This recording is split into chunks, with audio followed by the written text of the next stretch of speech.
Hi everyone, greetings for the day. So today we'll try to solve a SQL problem which was asked in a Google interview which was for the role of a database developer, and this question has been sent to me by one of my subscribers.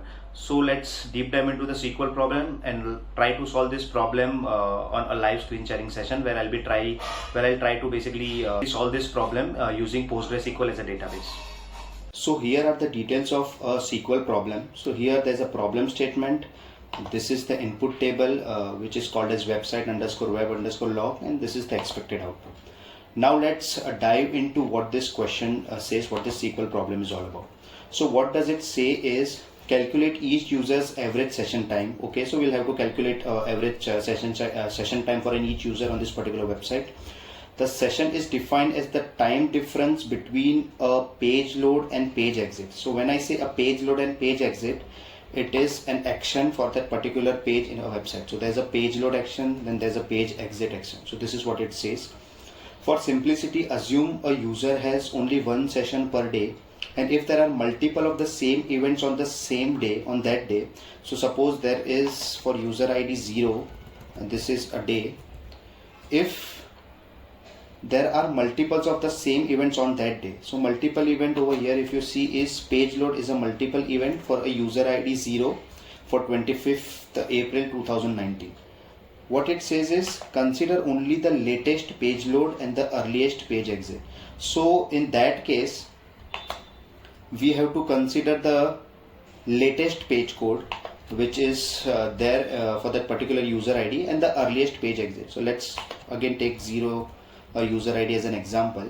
So if there are multiple page load, so we have to take the latest page load. So in this case 13/30/18 is the latest page load and the earliest page exit. So there is only one page exit action. So this is what we'll be considering. If there would have been a multiple page exit, then we would have considered this the earliest page exit as the earliest one. And what it says is, and with an obvious restriction that the load time event should happen before exit time event. Obviously, if you are exiting a page, so before exiting a page load event should happen. This is what it says.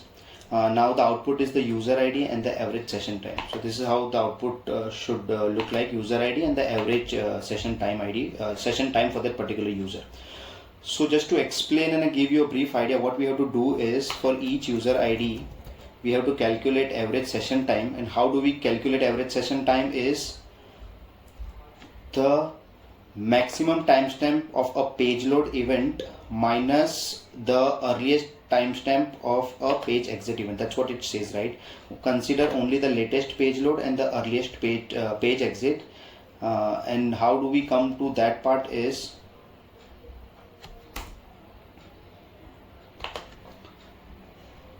a session is defined as a time difference. So we have to calculate a difference between both of the timestamp. Now coming back to the database. So the database which I am using over here is a PostgreSQL database version 13. So I have already built that particular table which is website weblog, and this is how the data in this table looks like. So there are three user ID: 0, 1, 2 and again 0, but the date if you see is 28. So there are different date and timestamps as well. So now let's see how can we reach to achieve the output that is mentioned. So let me just open this out. So what we will do is, first we will calculate for each user ID what is the latest page load timestamp. So let's use CT clause. I'll use it the name as PL for page load, as then I do select user underscore ID comma timestamp comma, we have to find max of timestamp,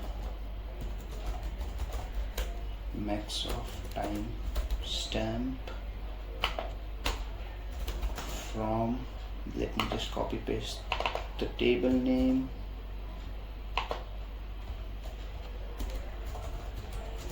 group by user ID and timestamp.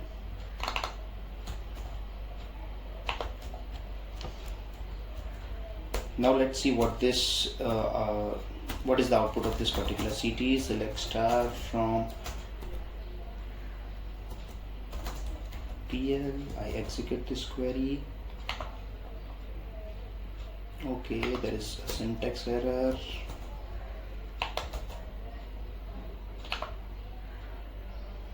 Okay, so I'm getting the same output as what the data is there, and the reason is this: we have to cast it to a date. So for each day it will give me the max timestamp.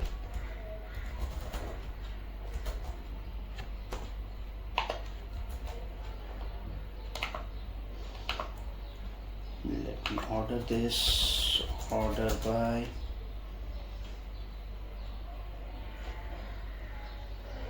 user ID and timestamp. Do a control A. Let me execute this query again.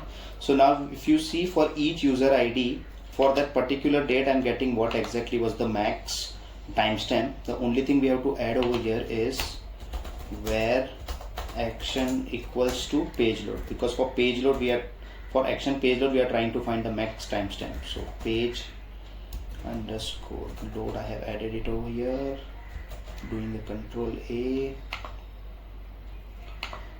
Now similarly for page exit, if you see what it is mentioned is earliest page exit. So the first timestamp, that is the minimum timestamp for an action called as page exit. So let me copy this again, control C. We'll write one more CT over here, which is for page exit as, let me just close this out.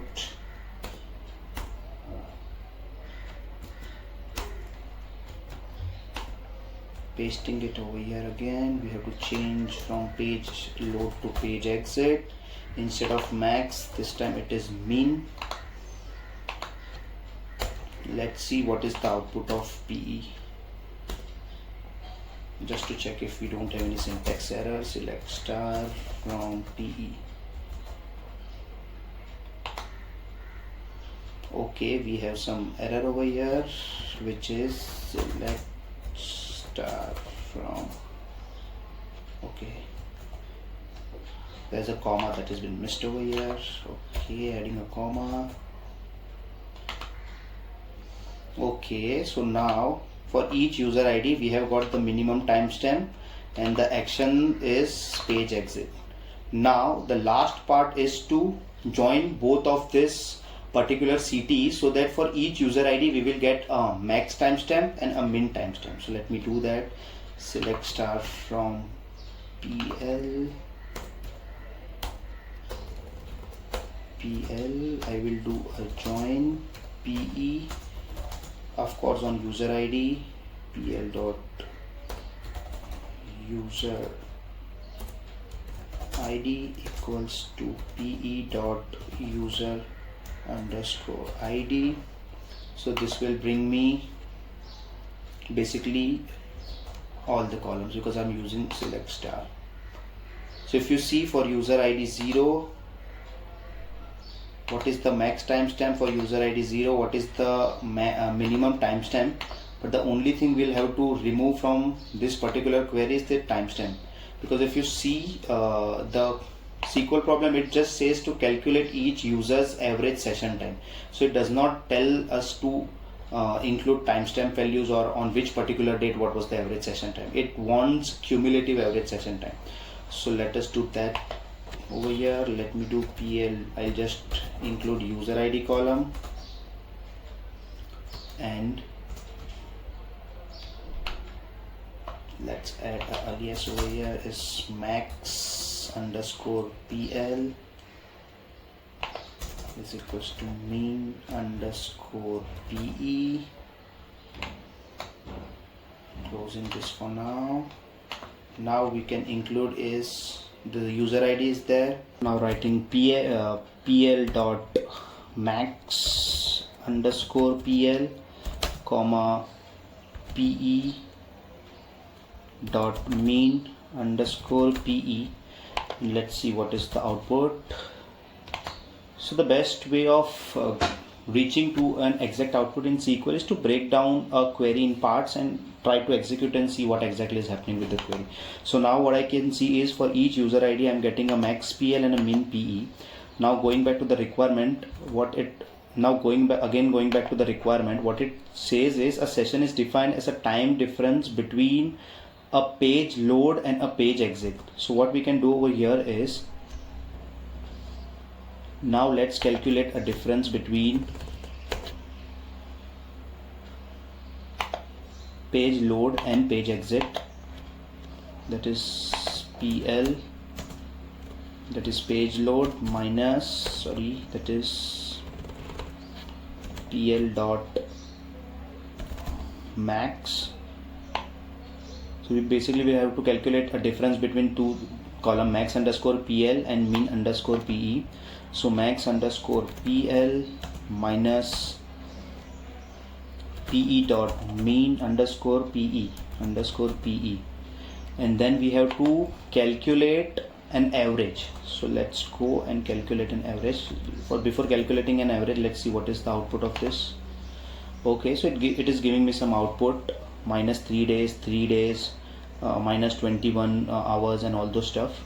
So now let's calculate an average. As it is giving me in minus, so we have to do it other way around, that is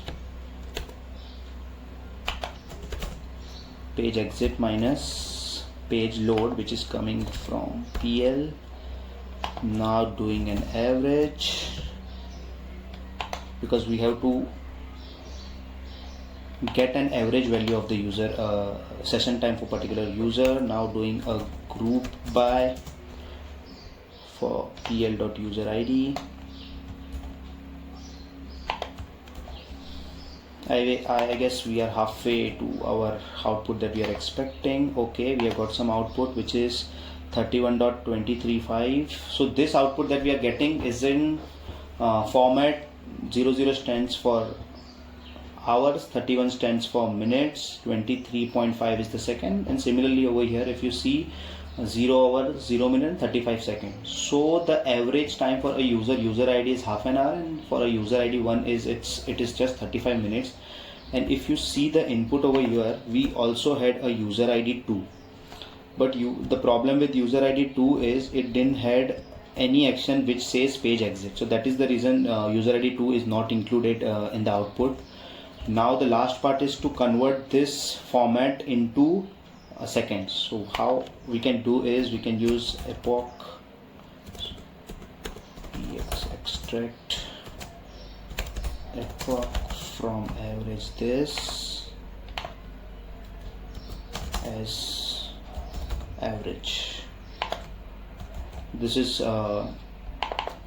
how we can extract a number of seconds from a timestamp in PostgreSQL. So now let's execute the whole query. Let's see if we are close to our output or not. Okay, so we got an output. Let's check the output. 188.3.5 for user 0 and 35 for 1. 188.3.5 for user 0 and 35 for 1. So yeah, we have got our query correct. So let's go back to the query and let me just show you what exactly we have done in this query. So the first part of the CT, if you see, what we have done is for a action page load, we have extracted a max timestamp user wise, and the reason I have casted timestamp into a date is we don't want to go into those timestamp columns with the number of hour, minutes and seconds. So we have just casted it to a date. So if this is how the timestamp is, so we have casted it back to date. So we will just remove the timestamp values and we'll just have a date as a column in that is 25th April 2019 and so on. Now coming to the other part of the CE, so similarly we had created one more CTE wherein we had extracted a minimum timestamp for a action which is page exit. So now we had a user ID, and for each user ID we had a max timestamp over here and a min timestamp over here. So the last part of the query is we are just performing a join between both the CTs, and the common column is user ID over here. And after joining, what we are doing is we are extracting this minimum timestamp with a max timestamp and averaging it out. So after averaging, we had used an epoch function to extract the number of seconds. So this is how we have reached to a particular solution. Hope I was able to explain the solution of this SQL problem. If you have other ways of writing the SQL query to achieve the same output, do write those queries in the comment section. And if you have some other questions which are related to the SQL query, or you have other SQL problems, you can DM me on the Instagram, and the link for the Instagram channel I've already mentioned in the description. So do like, subscribe and follow this channel for more SQL stuff. Thank you. Namaste.